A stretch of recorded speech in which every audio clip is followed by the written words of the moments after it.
Amen. Hallelujah. Sige po, palakpakan natin ang Panginoon with thanksgiving, highest praise. Sabihin natin, Lord, you deserve the glory. You deserve the praise. Amen. Tayo po'y manalangin. Panginoon, isang maganda at mapagpalang araw ang tinanggap namin mula sa iyo.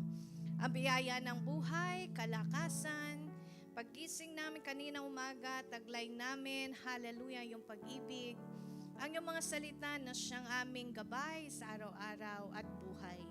Salamat din po sa biyaya ng fellowship ngayong araw na ito. Kasama po ang aming sambahayan, kasama mga mahal namin sa buhay, ang aming mga kaibigan, mga kamanggagawa. Lord, thank you for you empowered us daily. Salamat din po sa biyaya ng vision and mission, sa biyaya ng iyong kalooban sa bawat isa sa amin. Upang nalalakaran po namin, nalalaman namin ang naisin mo sa bawat isa at ang aming tinatahak sa aming buhay ay yung naayon sa iyong kalooban. Thank you, Holy Spirit. You are our comforter. Hallelujah. You are our counselor, our guide, our instructor, our advocate. Everything that we do, it gives glory to you alone. Kaya Lord, salamat sapagkat alam namin mga papuring handog, mga awit ng pagsamba ay nakarating sa iyong kaharian at patuloy mo pong tinatanggap ang aming mga buhay bilang isang living sacrifice and offering to you. Salamat po Lord, ngayong hapon dinideklara namin ang kapangyarihan ng banal na Espiritu, ang pagkilos, hallelujah, ng salita ng Diyos, ang manifestation nito sa aming mga buhay at lalo tigit ang makita po namin ang iyong kalwalhatian, hallelujah, sa bawat isa sa amin. Thank you Lord, and let the name of Jesus be glorified, be lifted up, and all the grace, praises, and thanksgiving be yours. In Jesus' name, this all we pray. Amen and amen. Yakapin mo yung katabi mo, sabihin mo, bless na bless ako sa buhay mo. Ay, hindi ka niyakap. Isang yakap lang, kaibigan. Baka hindi nayayakap yan. Mukhang nilalamig kagabi pa.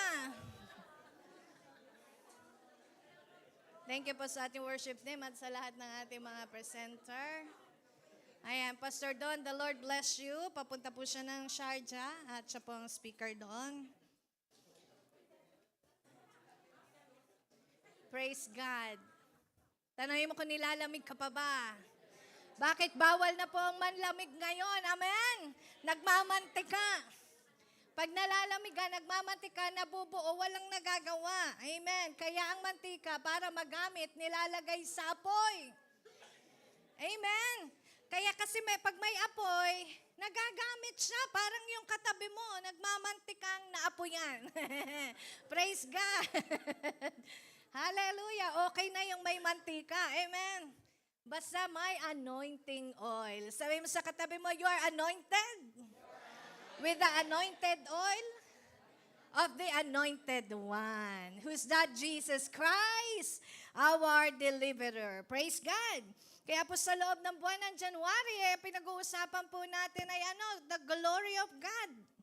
Kaya pag tinignan mo yung katabi mo, napapa-praise the Lord ka. Hallelujah. Amen. Tingnan mo nga at sabihin mo, praise the Lord sa buhay mo. Amen. Bakit nakikita mo glory ng Diyos? Sa mga first-timer po, magiging araw-araw nyo na yan. Pag nakikita nyo yung katabi nyo, napapa-praise the Lord. Glory to God. Kuya Eugene, Brother Rogen, hallelujah. So sa loob po ng buwan ng January, ay malalaman po natin, ano ba ang tinatawag na glory? Hindi yung kapitbahay mo ang pangalan ay, lahat kayo may kapitbahay na Gloria. Mostly si Nanay Gloria nagtitinda. Tama ba? Panigurado sa palengke may Gloria.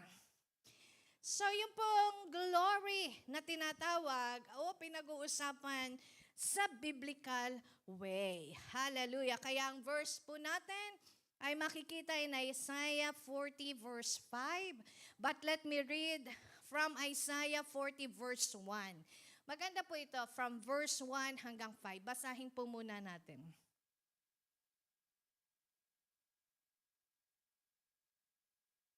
Praise the Lord. Ayan, sige. Di ba verse 1 pa lang, kinocomfort ka na ni Lord. Sabi mo sa katabi mo, kinocomfort ka ni Lord. Hindi isang beses, 2 beses. Amen. Mukhang malungkot yung katabi mo eh. Noon yun. Ngayon talagang may glory na ni Lord. Okay, basahin natin. 1, 2, 3. Comfort, comfort my people, says your God. Next verse. Speak tenderly to Jerusalem and proclaim to her that her hard service has been completed, that her sin has been paid for, Amen. that she has received from the Lord's hand double for all Praise her the sins. Lord. Next verse. A voice of one calling, in the desert prepare the way for the Lord. Make straight in the wilderness a highway for our God. Hallelujah. 4. Every Every valley valley shall be raised up, every mountain and hill made low. The rough ground shall become level, the rugged place a plain. 5.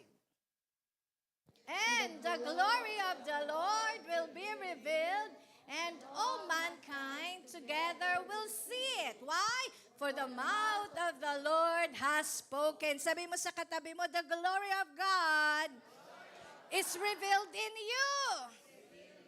The glory of God is in you. Tingnan mo muna, ang paborito mo ngayon palagi pag ako pong preacher, katabi. Kaya humanap ka ng katabi. Okay? Piliin mo na yung the best. Nakatabi. Praise God. So ang ating pong i-discuss ngayong hapon na ito ay the God's glory in me. Is it possible? Posible ba na ang kalwalhatian, sa Tagalog po ay kalwalhatian? Or pagka sinabi kanina kay Google, ang glory daw is the expression of His beauty. Kaya di ba sa Miss Universe, sinong lumaban na Miss Universe dito? No? Miss Universe ng Bulacan. Universe pero sa Bulacan. Miss Little Philippines. O kaya Little Miss dun sa iyong barangay. Naranasan niyo ba lumaban dyan? Amen? Tapos, pag ikaw yung napili, meron kang corona. At feel na feel mo pag may corona ka. Amen. So yung glory na tinatawag ay parang yung expression ng kagandahan ng Diyos sa buhay natin. Amen? Yung kalwalhatian, yung pag tiningnan mo siya, wala kang nakikitang kapintasan. Hindi dahil pango ang ilong niya. Ang pangong ilong, hindi po kapintasan. Hawak mo yung ilong mo. Itong ilong na ito ay magbibigay kalwalhatian sa Diyos. Amen! Dapat binibless mo una yun. Ikaw mismo nagbe-bless ng katawan mo. Hindi ikaw una nilalait mo sarili mo. Why? Because, uulitin ko po, hindi po kapintasan ang pango. Oo, tawa mo, Etchi. Kasi sa iba, kapintasan yun. Sa mundo lang yun. Pero sa Diyos, ikaw ay kalwalhatian ng Diyos. Amen? Sa'yo makikita ang ang kagandahan, ang kalwalhatian, ang buhay na walang bahid ng kapintasan. Amen? Gusto niyo ba yon? Sino yung gusto ganon? Pero pagka ganyan na ang buhay mo, wag tayong mampipintas. Ang ganda-ganda nga ng buhay natin, pero namimintas din tayo. Sabi mo sa katabi mo, wala tayong kapintasan at hindi tayo mamimintas. Sa mundo lang yun. Tama ba yung Tagalog ko para sa iba? Ano sa Bisaya ang kapintasan? Pasaway? O sa Ilocano? Mauyaw. Yan. Sa Bicolano? Oo, yan. Kaiba-ibahan kasi ano. Napintas yun, napintas. Pero sa amin, pagka sinabing kapintasan, parang defect. Sabi mo sa sarili mo, I am no defect. Hindi tayo defective. Bakit? Ang Diyos ang lumikha sa atin. At kung ikaw ay born again, hallelujah! Ito ang good news. Kung born again ka, you are new creation. At walang duda, walang kapintasan na bahid ng kasalanan ang biyaya ng Diyos sa'yo. Kaya napakasarap ma-born again. Napakasarap may relasyon sa Panginoong Jesus. Napakasarap na iintindihan mo kung bakit nandito ka ngayon. Tanungin mo yung katabi mo, bakit nandito ka? So ano nga ba ang ma-experience mo? Ito pa yung pag-uusapan natin. What are the things that you can experience when you say that the God's glory is in me? Possible ba? Yes, posible na ang kalwalhatian ng Diyos ay nasa sayo. Kaya lang, hindi po natin pwedeng ipagyabang. Dito madaming nagkakamali. Kasi, di ba, kapag ikaw nakita mo yung maganda na ang buhay mo, makikita mo yung kalwalhati, ang kaginhawahan, kagandahan, pero hindi ho natin yun pwedeng ipagyabang. Amen. Kaya naman, pag sinabing God's glory in me, possible, yes. But kailangan tanggapin mo yan with humility and at the same time, palagi binabalik sa Diyos yung glory. Pero posible po na nasa iyo ang glory ng Lord. So number 1, paano mo masasabi that the glory of God is in you? Number 1, in Isaiah 40 verse 3. Isaiah 40 verse 3, I can hear the voice of one calling. Masasabi mong nasa sayo ang glory o kalwalhatian o kagandahan ng Diyos kapag ka naririnig mo yung tumatawag sa ilang. Amen! Nakarinig na ba kayo ng boses? Pag mag-isa ka, para lagi ka may naririnig na boses. Sabi niya, maligo ka na, ang baho mo. Wala namang nagsasalita. Lalo na pagka nilalamig ka. Wala namang nagsasabi, pero parang ka may naririnig. Pero alam niyo po, talaga palang nakakarinig, amen, ang ating espiritu. And one of the things that the Lord wants from you is you can hear the voice of the one calling. Isang boses lang. Amen? Isang maliit minsan, mahina pero powerful na boses ng Diyos. Hallelujah. Kaya, the more na naririnig po natin ang kanyang boses, the more na napapatunayan mo ang kaluwalhatian ng Diyos sa buhay mo. Amen?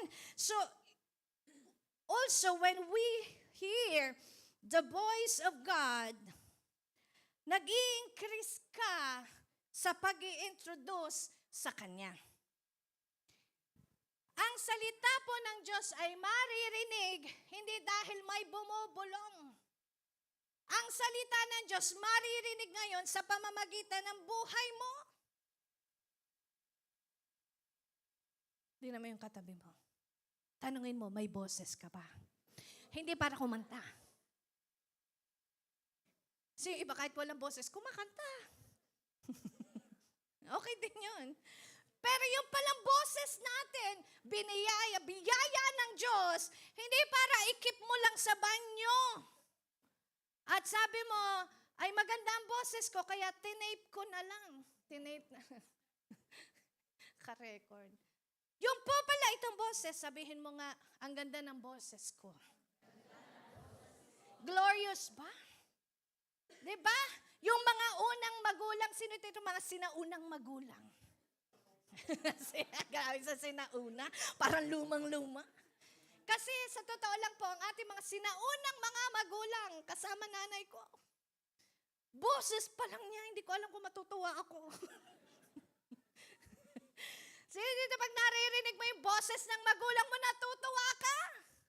Kasi glorious, may kalawalhatian, may kagandahan. Alam mo, pag ang nanay mo nagsalita, may blessing. Ay, nung unang panahon, pag nanay mo nagsalita, humanda ka. Sinasabi ko sa'yo, umaga pa lang, magkusa ka ng gumising kung ayaw mong makarinig ng mga boses na paulit-ulit araw-araw. Kaya, Kayo ba'y anak ng mayaman? Para kayong mga dialogue ng mga nanay natin. Buti na lang sabihin mo sa katabi mo, anak ako ng mayaman. Amen! O ano ngayon, kung anak ka ng mayaman, huwag ka rin tatamad-tamad kahit mayaman ka. Amen? Dahil ang pagyaman, may kasamang kasipagan. Hindi pwedeng maghihimala ang Diyos, payayamanin ka. Ibang himala yun. Okay? Pero yung pong boses pala, kapag naririnig mo ay boses ng Panginoon, ang dala niya, tandaan mo, ay kaluwalhatian. Kaya pag kinokorek ka ng Lord, ikinokorek tayo ng Lord, masakit sa puso. Pero remember, His correction are always for your good. Alam mong ikabubuti mo yan. Kahit sabi mo, Lord, nadudurog yung puso ko. Hindi binubuo ka nga ng Diyos. Kaya niya sinasabi sa iyan. Masakit dahil nga personal mong buhay. Inaayos ng Lord. Pero pag naayos yan, hallelujah. Sabihin mo sa katabi mo, pag inaayos ng Diyos ang buhay mo, punong-puno ng kagandahan, punong-puno ng kalwalhatian. Kaya na-share mo. Ay humanda po kayo na nagtitiwala sa Diyos. Hindi kayo mabibigo. Amen? Maganda ang buhay sa Panginoong Hesukristo. Kaya naman, sabi ni Isaiah, sa prophecy, dahil darating ang Panginoong Jesus, may nag-prepare ng kanyang pagdating. At tayo naman, ang preparation na magagawa mo is the more, alam nyo ba na the more you share, sino dito may anak? Diba, yung anak mo pagka tuwang-tuwa ka, o minsan kahit galit na galit ka din, pero pagka pinag-usapan mga anak, gusto mo, anak mo bida. Diba masarap i-share yung mga anak? Ako di ako nagpapatalo, kahit di ko anak, kahit pamangkin ko lang yun. Ay, pamangkin ko, ayun, mahalo na yung isa. Oh.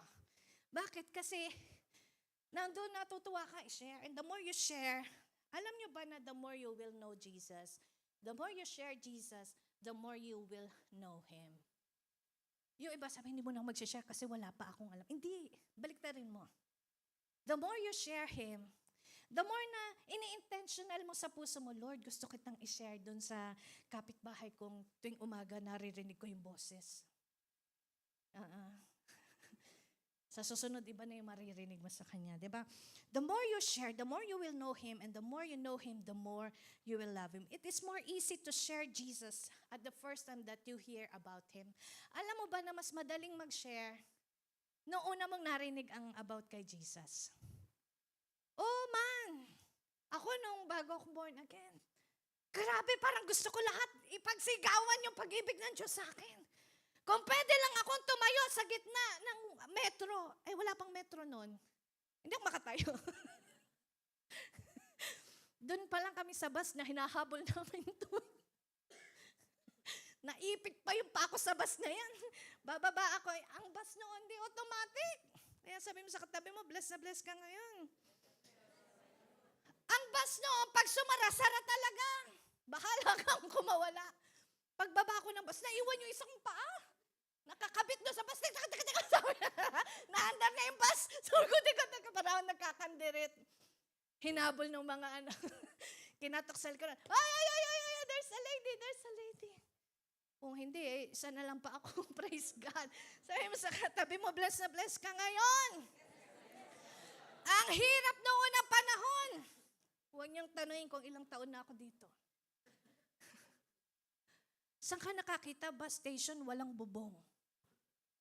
Bus station yun. Yung kulay orange lang na nakaganon. Sa kalagitnaan ng katanghalian, kailangan mag-abang ng bus. Every 30 to 45 minutes. Praise ka, di mo naranasan yan. Bakit? Blessed generation ka na. Amen? Blessed generation. At binago ng Diyos. So, ang sarap mag-share noon nung first time kong na-born again. First time akong na-in love kay Jesus Christ. Sabi ko, Lord, ganito ka pala ka-beauty. Ganito mo pala ako kamahal. Ganito mo pala. Ganito pala yung ngayon ko naintindihan kung bakit kailangan mo mamatay sa krus. Upang yung buhay ko noon na pagkasama-sama ay iyong pagagandahin. Amen. Kaya ngayon naman, the more na napapatagal ka, dapat ang mindset mo, the more mong minamahal ang Panginoong Jesus. Ngayon, minsan, sa kahabaan ng ating buhay paglilingkod, dun sa mga matatagal na, parang doon ka nakakaramdam ng panlalamig. Nakita ko po yan sa ibang relasyon. Sabi mo sa katabi mo, you are blessed. Kung ang karelasyon mo si Jesus. Kaya pala, yung ibang mga mag-asawa, sa kahabaan ng kanilang pagsasama, minsan, nauuwi sa hiwalayan. Una, yung way nilang mag-usap, nung una sweet na sweet. Di ba? Yung mga lalaki, panay ang ligaw, panay bigay ng panay ang suyo pagka, yung mga babae naman, panay naman ang pa-cute. Kunwari, ayaw pero gustong-gusto din. Nung mag-asawa na. Kaya alam niyo po sa mga mag-asawa, you always go back to your first love. Hindi sa ex. Ha? O narinig ko po, go back to your first love. Hindi. Kapag ka nakakaramdam kayo na parang, teka, may mga matters minsan na hindi na ma-settled. Teka, let's stop here. And let's go back. Alalahanin nyo lang. Pero huwag niyong pag-aawayan, ha? Alalahanin nyo lang, ito yung na-miss ko sa'yo. Sabi nung lalaki, wag na kasi magastos. Hindi, pero alam niyo po, to ignite once again, sometimes you need to remember the first time you fall in love with God. Kasi nga, sa dami minsan ng ginagawa natin, nababawasan yung natin. But always go back to your first love. Tingnan nga natin ang salita ng Diyos, and you always listen to only one voice. With God, there's only one voice. Amen? Isaiah 6 verse 8.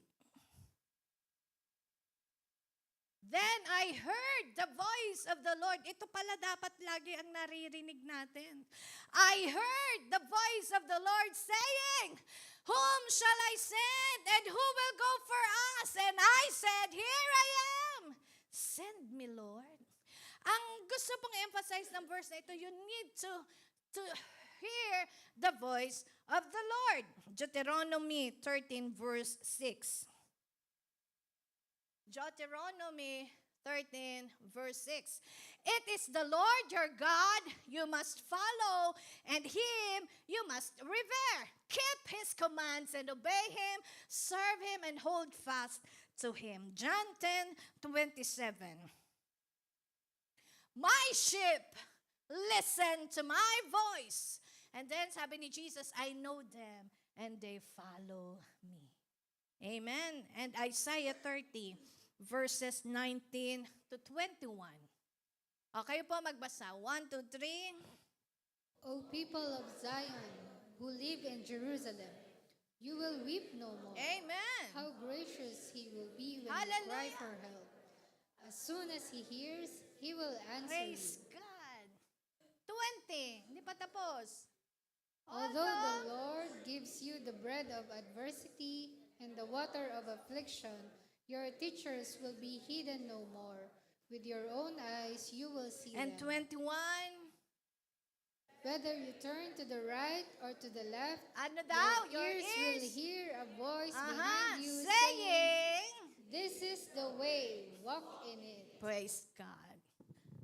Alam niyo po, minsan tayo, pagka ang dami natin problema, ang intention na natin, wala ka nang pakinggan eh. Parang, Lord, wala na akong time mag-pray. Gusto ko na lang solusyon.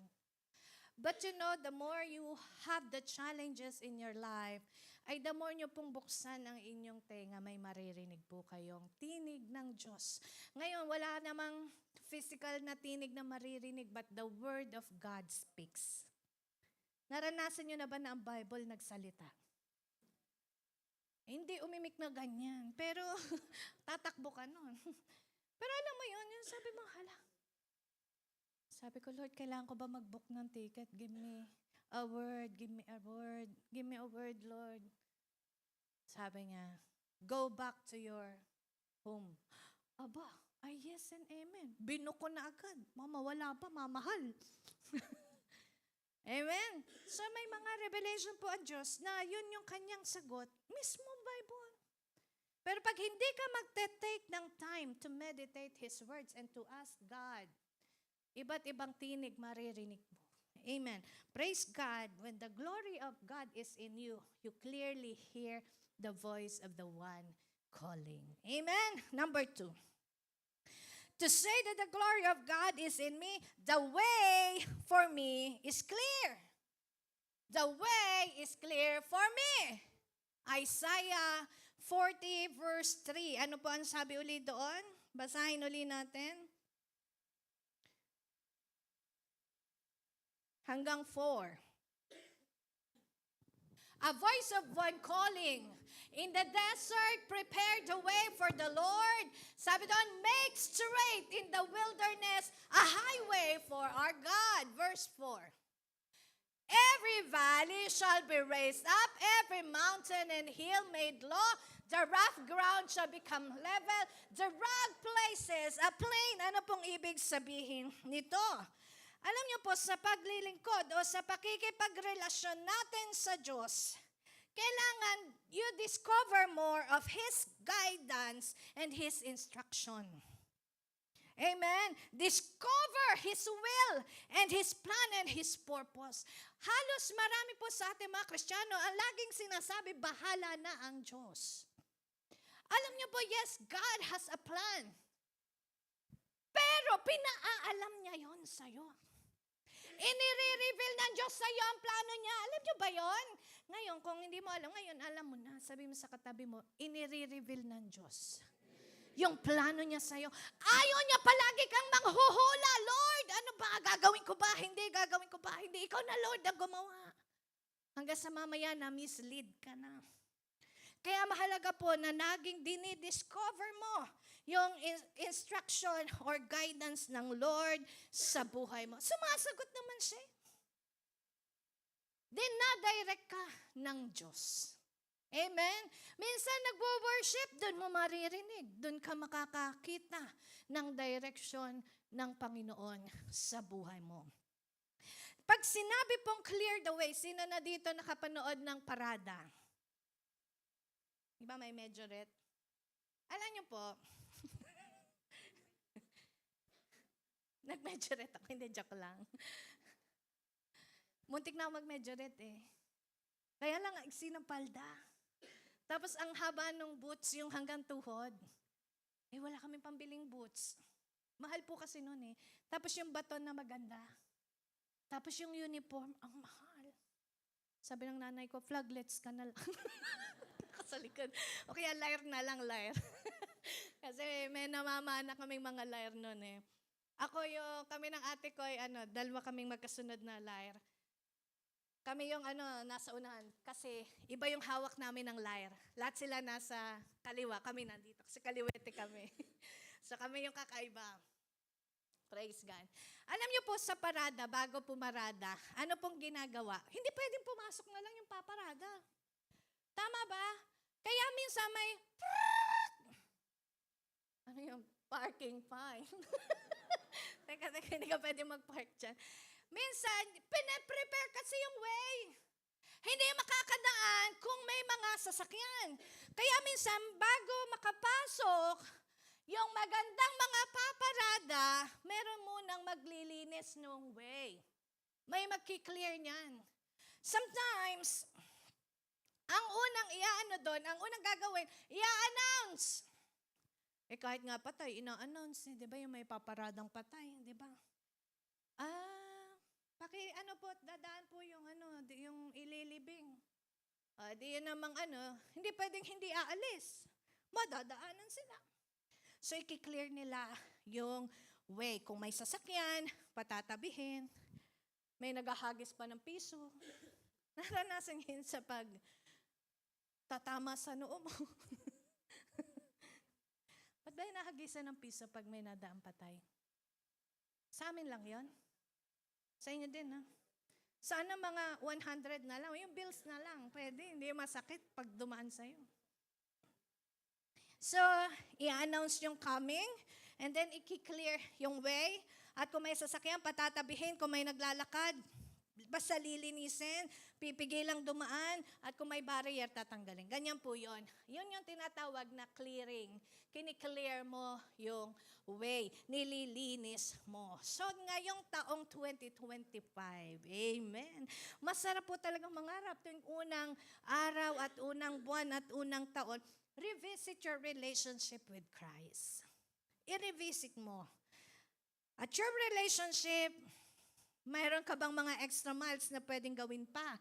Review your passion, your fire, and the Holy Spirit, how it works in your life. Actually, the Lord already clears the way. Nilinis ka na ng Diyos. Sabi mo sa katabi mo, nilinis ka ng Diyos. He clears the way, He shows you the way, He gives you the way, and He is the way. Amen? Siya mismo yung daan. Kaya hindi ka pwedeng maligaw. Siya mismo eh. Sa Kanya ka mismo manatili at ikaw ay nasa tamang daan. Hindi niya ituturo kung saan. When you are in Christ, He is the right way. He is the perfect way. So you revisit your relationship. Kung nakita mo na sa taong 2024, ay parang may barrier. Kaya hindi ka makapaglingkod ng dire-diretso, hindi mo maayos o maibigay yung buhay mo sa Diyos, clears the way. Amen? Simulan mo linisin. Ngayon, nakita mo malinis naman yung 2024 ko. Praise and glory to God, then move forward. Move upward. Kung may naghinder, remove that obstacle. Alam niyo po, yung iba, ang katwiran nila, kung may naghihinder, balik na lang uli siya. Start it all over again. Alam niyo po, hindi mo pwedeng i-restart yan. Kasi una-una, hindi ka na makakabalik sa nakaraan. Sabi mo sa katabi mo, yung nakaraan mo. Ex yun. Pag sinabing ex, no entry na yan. Hindi mo na pwedeng puntahan. Hindi mo na pwedeng makita. Kaya nga ex na yan. Ibig sabihin, hindi mo pwedeng balikan talaga ang nakaraan. What you can do is to start it right again. Simulan mo ngayon. Amen. Amen. Hindi mo mababalik yung 10 years na lumipas. But what God is telling you is start from where you are. Do not go back or bring the past because you cannot go back on it. And once you start it right, start it clearly. How to start it? Through repentance, through humility, and love in Christ. Alam niyo po, ang relasyon ay napapanatili ng pag-ibig. Pag nawala ang pag-ibig, ang relasyon ay namamatay. Kaya sabi mo sa katabi mo, kung asawa mo yan, iniibig kita. Ipag-iigib. And kung nakita mo naman na magandang yung 2024, praise and glory to God, move forward, move upward, this is what you need to do. Dream for God higher and bigger. I-revive mo yung sarili mo in the presence of God. I-write down mo yung mga kailangan mo para sa spiritual growth. Again, we need to grow. We need to mature. Ang sabi ng Bible, work out with your salvation. We do not work to be saved. Magkaiba po yun. Hindi ka gumagawa ng kabutihan sa Diyos para iligtas ka niya. Okay? Nakakagawa tayo ng kabutihan sa Diyos kasi iniligtas ka na niya. At kailangan mapanatili yon. Yan tamang siguro masasabi kong right maintenance. Sabi mo, yung iba, tanong mo katabi mo, ano maintenance niya?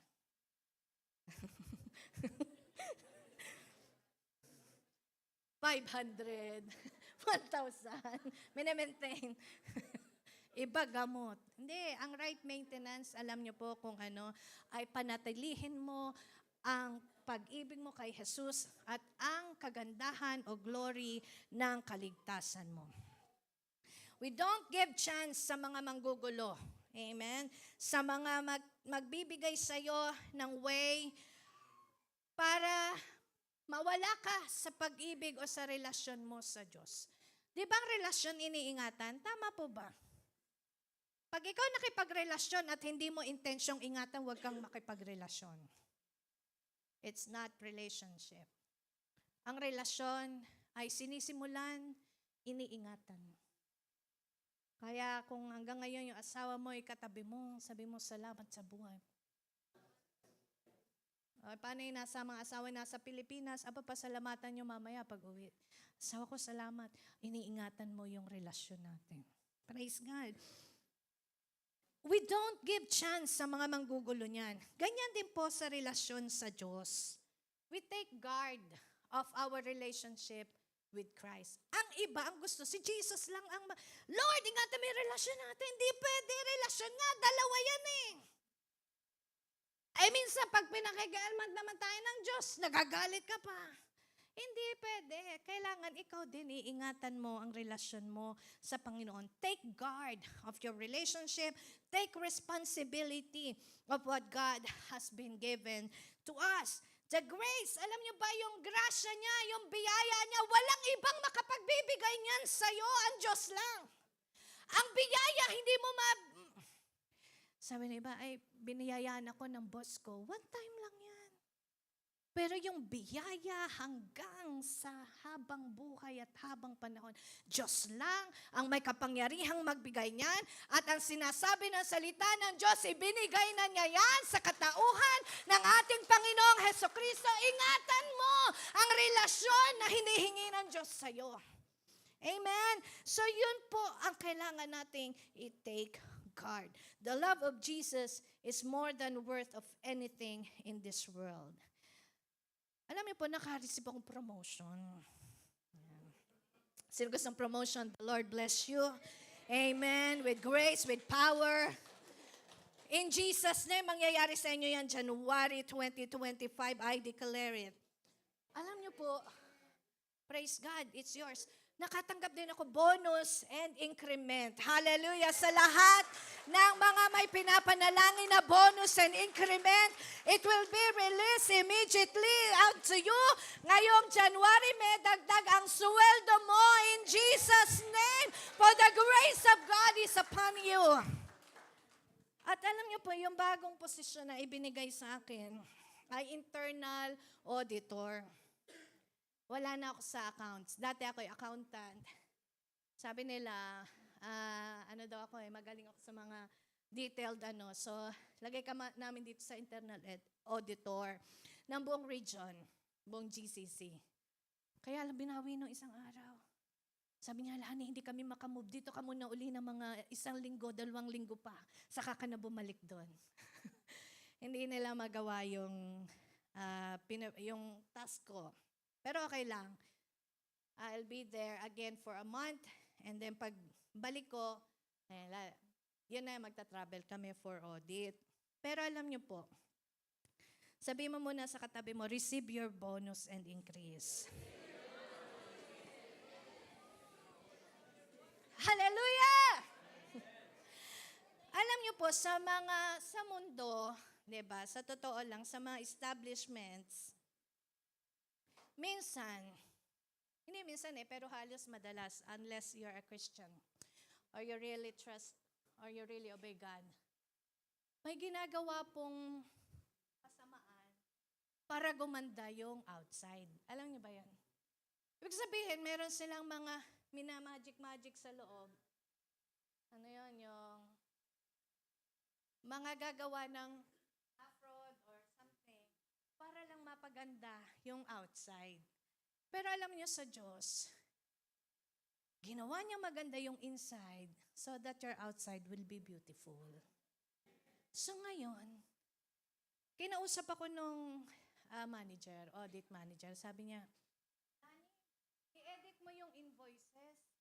I-edit ko daw. Binabasa yung pangalan.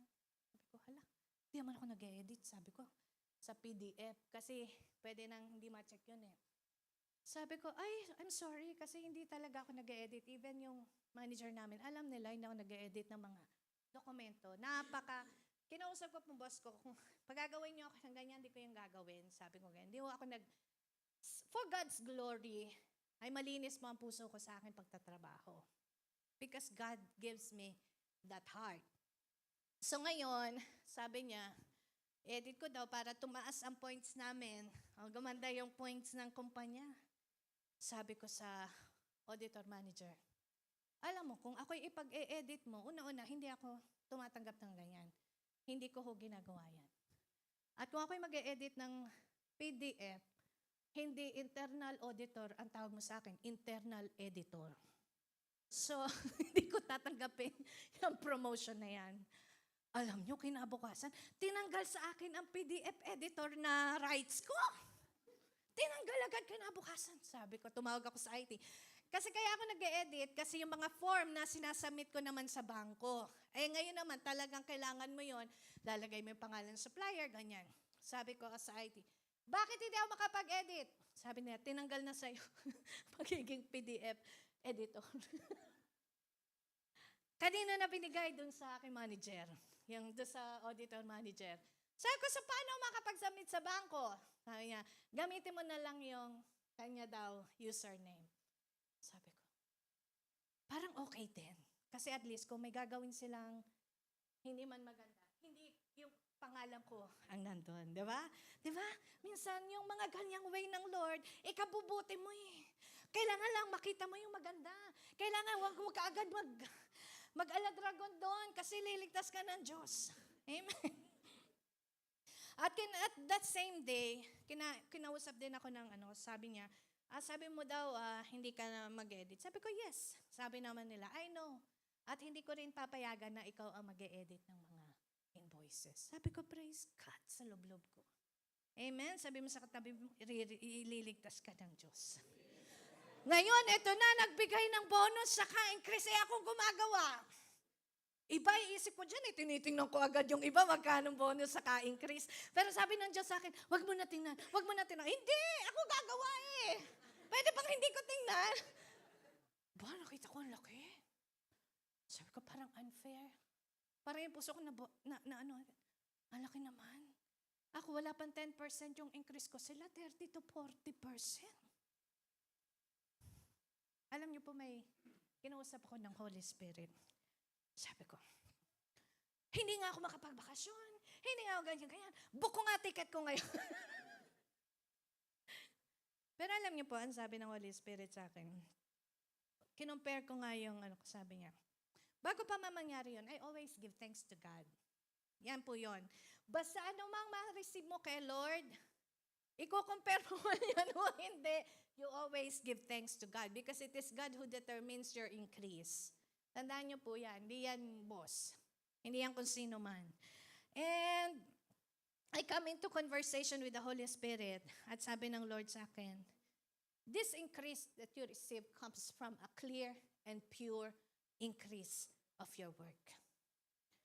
So parang in-impress ng Diyos sa akin, maaaring tumanggap sila ng malaking increase because they are doing some fraud or something. Pero sabi ng Diyos sa akin clearly, the increase that you receive comes from a pure and clear conscience for my glory. At the end of this office, walang ibang mapaparangalan pag sinabing sila ni, to God be all the glory. Alam niyo, naiyak ako sa Lord. Sabi ko, thank you Lord kasi iniingatan ka ng Panginoon. Minsan, sabi ko nga ngayon, to comfort myself, sabi ko, ang laki na increase nila. Pero malaki din naman babayaran nila sa salik, sa petrol. Sabi ko ako, wala naman ako binabayaran salik, wala akong binabayaran petrol. Pag upo ko pa, nakakatulog pa ako, di ba? So, ano lang yan, kinohort ka ng Lord. Kaya nga, the very first thing na ginagawa sa atin ng Diyos kapag malinis ang heart natin sa Lord, amen, ay ipapakita niya that yung binigay niya sa iyo at yung tinanggap mo is coming from a clear, genuine, and pure work for His glory. Remember this, even you are working on your earthly master, sabi ng salita ng Diyos, don't look that you are working for them. Because whatever you do it all for His glory. Amen? Amen. Pag nagtatrabaho ka, Lord, this is for your glory. I perform because your glory is in me. The wisdom that you have comes from the Lord. Use your wisdom. Use your talent to give praise and glory to God. Kaya pagka tayo po napaparangalan sa opisina, napaparangalan ka ng amo mo, ng bonus, increment, alam mo na agad ang gagawin mo, ibalik mo kay Lord. Because that's all came from Him. Ganyan po ang ating Panginoon. Ay, na-excite ako magbigay ng first fruit. Sabi ko, Lord, grabe. Hindi pa natatapos yung taong 2024, may pang first fruit na ako ng January. Ganyan po ang Diyos. Aanhin mo malaking increase at bonus, pero gumagawa naman ng something na ikapupulyot ng puso mo, hindi niya i-allowed yan. Praise God. Kaya, we are always protected. Amen? Kaya sometimes, yung way, akala mo, it looks marumi, magulo, pero you are not alone to clear it. The clearance is already made by God. You just need to maintain it. Amen? Proverbs 3, verses 5 to 6. Tingnan po natin ang Proverbs 3, 5 to 6. Ano ba yan? Napakabilis naman ng orasan. Pakibalik mo nga. 2:05 na. Hindi na magkwekwento. Mas magkwento. Okay, basahin po natin. 1, 2, 3. Trust in the Lord with all your heart and lean not on your own understanding. In all your ways acknowledge Him and He will make your paths straight. In all your ways. Acknowledge Him sa lahat ng ginagawa mo, sa lahat ng pupuntahan mo. Thank you, Lord. Acknowledge Him. Isama mo siya. And He will make your path straight. Hindi ka mag-aayos. Ang Diyos, inayos na niya ang daraanan mo. Ang Diyos, inayos na niya ang magandang buhay mo. But what He wants you is to trust Him with all your heart and lean not on your own understanding. Minsan magaling pa tayo sa Diyos. Nakita niyo po ba yung sinasabi nilang nangyari sa Los Angeles? Diba? We really cannot mock God. Hindi mo pwedeng itsapuera ang Diyos sa buhay mo. Sabi ko, ano ba nangyari doon? Pero yun, hanapin nyo na lang sa internet. Okay, next. Psalm 18, verse 30.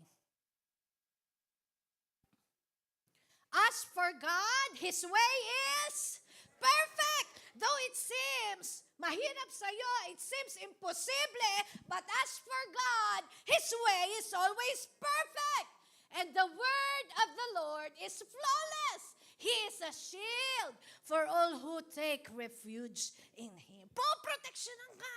Kung hinahanap mo yung proteksyon, ang hinahanap mo iingatan ka, ay iniingatan ka sa trabaho, iniingatan ka sa tahanan. Alam niyo po, yung iba sabi, ang security daw ay kung gaano kadami CCTV sa bahay mo.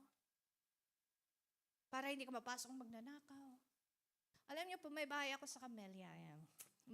Makukuha ko na yung titulo niya sa pag-uwi ko. Ilang taon na kami doon, more than 10 years na. Day 1 pa lang, plinano ko na pong maglagay ng grills. Yung bintana, palagyan ng grills kasi nga, di ba sa mga subdivision, ganyan may mga ganyan. Sa arte ko sa grills, hanggang ngayon hindi nakakabit. Siguro 12 years na ako na grills. Kasi nga gusto ko, basta may gusto ako parang mga, ayoko nung normal na grills na ganun kasi kako, mga nanay. Pero isa siguro sa project ko lang. Pero alam niyo po, sabi ng Diyos sa akin, hindi naman yung anong yun ang mag-iingat sa'yo eh. Isa nga, ang dami nga nilang grills, di ba? Nasunog sila. Hindi nga sila nanakawan. Nasunugan naman. But praise God, sabi mo sa katabi mo, tingnan mo pag-iingat ng Diyos sa'yo at sa iyong pamilya. Amen? Amen! Grabe pag-iingat ng Diyos sa atin. Kaya nakakatuwa ang Panginoon. Hindi ka iingatan ng kung ano man ng mundo.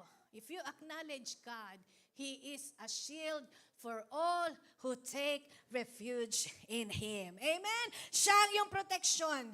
Micah 6 verse 8. Micah or Micah 6:8. Pag may H sa dulo, parang may halak yung Micah. Ganyan. Isaiah. Okay. Jeremiah. Bakit ba ganun yung mga libro na puro may H sa dulo? Paano yung mga Kapampangan? Hallelujah! Okay. Micah 6:8, He has showed you, O man, what is good. Kita mo, pinakikita ng Diyos. And what does the Lord require of you is to act justly and to love mercy and to walk humbly with your God. When you delight in His ways, He will establish your steps. And kapag sinabing establish yung steps mo, it's already set to victory. Your way is clear. Hallelujah. Psalm 37 verse 23. If the Lord delights in a man's way, He makes his steps firm. Number 3. How you'll say the glory of God is in you? Jesus, the glory of God is revealed to me. Alam niyo po, ang kaluwalhatian ng Diyos ay wala ng iba, kundi makikita sa persona ng Panginoong Jesus. Kaya lang hindi mo inabot si Jesus. Tama ba? Sino pinanganak dito 2,000 years ago? Ha? After death, before death, wala. Kung hindi lamang 100,000 ang tinanggap mo. Sa Pilipinas, ngayon, ano na, pag nagsisentennial ka, mayroon kang premyong 100,000 pesos. Binago na. Tama ba? Ilan na lang? 80. Bakit? Umiigsi buhay ng tao eh. Ay, yung iba, sabi nila, 100,000, 100 years old, binigyan 100,000, di naman na ma-enjoy. Aanahin niya yun, di na makalakad, hindi na makakita. O, di habang 80 pa lang manibigay. Hindi, kako, dapat pag 50. Pag ako po naging presidente, boto niyo ako, gagawin ko 50. Kalahati agad down payment. Abay, kailan mo ma-enjoy yung 100,000? Wala ka na. Mapera na lang, yung sinaunang panahon, talagang malalakas pa. Pero yung panahon natin, sabi mo sa katabi mo, long life ito. Depende kay Lord. Amen. But God, hallelujah, sa Kanya po galing ang buhay. At inireveal niya ang glory niya sa pamamagitan ng ating Panginoong Hesukristo. John 17 verse 22. John 17 verse 22. Si Jesus po ay nagsasalita nito at ang kausap niya ay mga disciple. Sa panahon natin ay ikaw. Ang sabi niya, basahin mo, 1, 2, 3. I have given them the glory that you gave me, that they may be one as we are one. Anong ginawa ni Jesus? Binigay sa atin yung kanyang kaluwalhatian para mapanatili ka sa kanya. So that even the Father and Jesus and us are one. Grabe ang pangarap ng Diyos sa'yo. No? Nandito ka pa sa lupa niyan. Yung iba akala sa langit na yung mangyayari. Hindi. Si Jesus na nagsalita nasa lupa. Nandito siya niyan. At sinasabi niya yan sa lahat ng mananampalataya sa kanya katulad nung katabi mo. Amen? Sino dito yung magulang? Sino naman ang may anak? Di ba pagka may nagsabi no, doon tungkol sa anak? Uy, ang cute naman ng anak mo. Parang yung tenga ng magulang. Oo, anak ko yan. Sabi dun sa school, pare, sino ba yung yung nasabitan ng mga 50 medalya? Nung ako po'y graduate, ay, ang dami kong medal. Pagod na pagod ako kaakyat sa stage. Pero yung medal na yun, yung iba, sponsor na. Di ba, ganun no high school? Okay, may medal ka, pero magdala kang medal. Sabi ko, Diyos ko. Yung nanay at tatay ko, palitan kami, akyat kami ng stage. Sabi ko, pwede pong wag na lang bumaba. Ganyan tayo kayabang. Noon yon. Ang dami ko pong medal. Karangalan ng magulang ko. Sabi niya, kapitbahay namin, ang talino naman ng anak mo. Tuwan-tuwa yung tatay ko. Nakapag-abroad ako, puro utang naman. Sabi ng tatay, pagka pinag-uusapan, yung anak ko yung nasa abroad. Hindi niya alam, laki ng binabayaran naming utang. Yung mga Bombay nga, 6 na Bombay, best friend na niya. No? Sabi ko, di nakabawi na kami, wala na kaming utang. Una ko po talagang binayaran. Alam niyo po, kung kayo may utang, kung ito yung first time niyo mag-abroad, ang una niyong i-target makabayad po sa utang. Because the blessing is also there. At kung ikaw ay may utang, magbayad ka po sa utang. Lord, libre na lang, libre.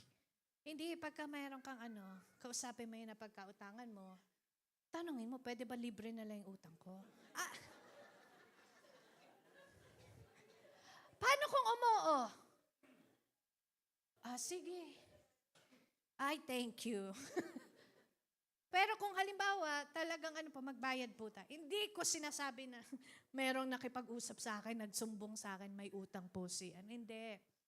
Ano po yan, alam nyo ba na pagka ikaw ay creditor, slave ka ng nagpapautang sa'yo. And now you are not a slave anymore. You are a free man. Okay, praise God. Kaya ang gusto mo, ngayong free man ka na, ang gusto mo ay libre. Kausapin mo siya, makipagkaayos ka sa kanya. So karangalan po ng tatay ko na maikwento sa mga kapitbahay. Ganyan din yung mga magulang nyo. For sure. Wala mang magulang na, ang ikwento ay puro, kahit, anak lang yung bulastog, yung pasaway. Para sa kanya, maganda pa rin yung niya. Kasi nga, ganyan magulang. Ganyan po ang Diyos sa atin. Binigay niya si Jesus Christ. Ang sabi niya, ikararangal ko ang anak kong ito. Ikaw yun. Karangalan ka ng langit. Karangalan ka ng Diyos. Nang tinanggap mo si Jesus Christ, ang buhay na meron ka na, yung buhay ni Jesus Christ, na nagbibigay kalwalhatian sa langit. Kaya nga dapat, ikaw mismo, tanggapin mo. Ang problema mismo, ikaw.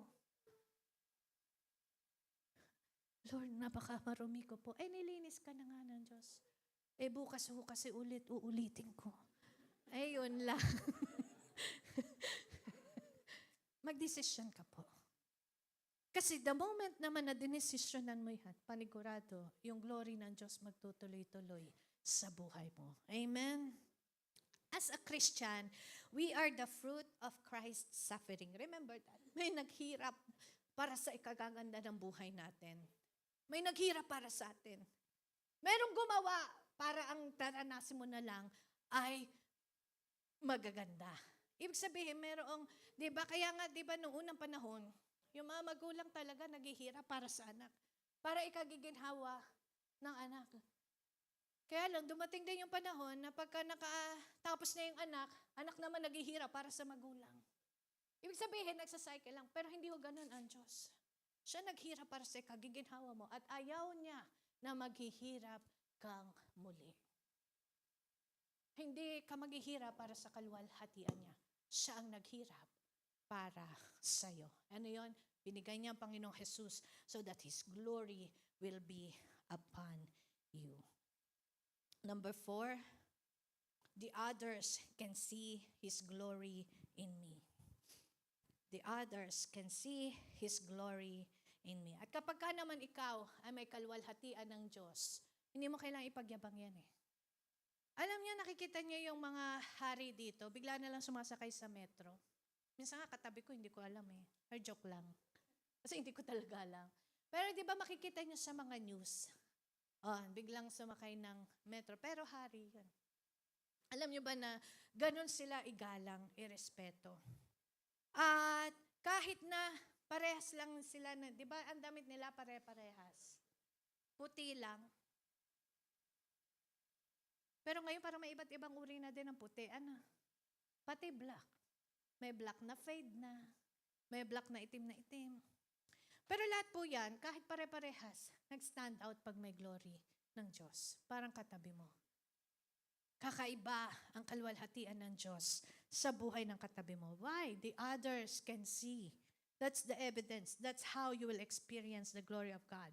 It is also, the others can see it from you. Tingnan natin ang 2 Corinthians 3:10 to 11. 2 Corinthians 3:10 to 11.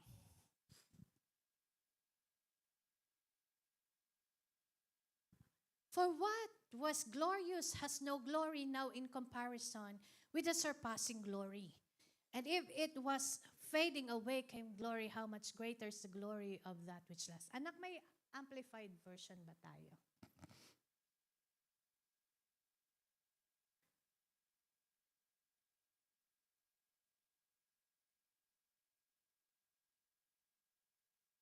Okay, basahin niyo po. 1, 2, 3. Okay.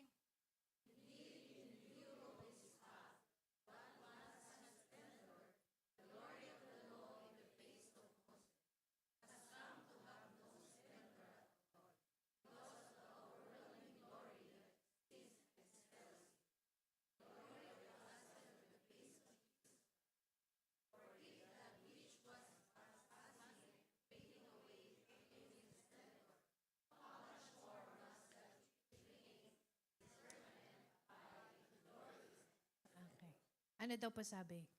Glory. Alam niyo po si Moses, may tatlong disciples si Jesus. Isinama niya mananalangin sa bundok ng Jebel Jais. Okay, sino nilamig sa Jais? Naku, mga hinahanap ko mga golden mothers na una nang natulog. So, lamig na lamig ba yung mga yun? May tinatawag pa ako, talaga umexit na siya kasi alam nila pag tinawag ko, di sila makakaalis. Lamig na lamig.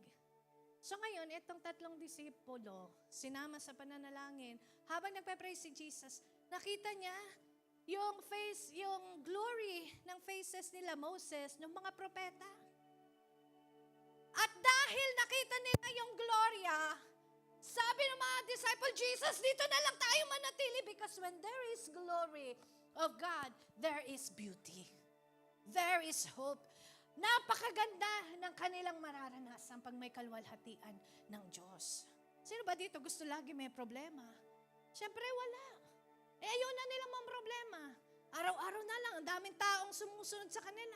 Sasabihin ng Panginoon, pakainin mo yan, Lord, 5,000. Paano po pakakain? Parang lagi silang nag-iisip. Pero ang kagandahan, pag si Jesus Christ ang kasama mo, lagi may solusyon si Jesus. Hindi siya nawawala ng himala. Sabi sa katabi mo, hindi ka mawawala ng miracle.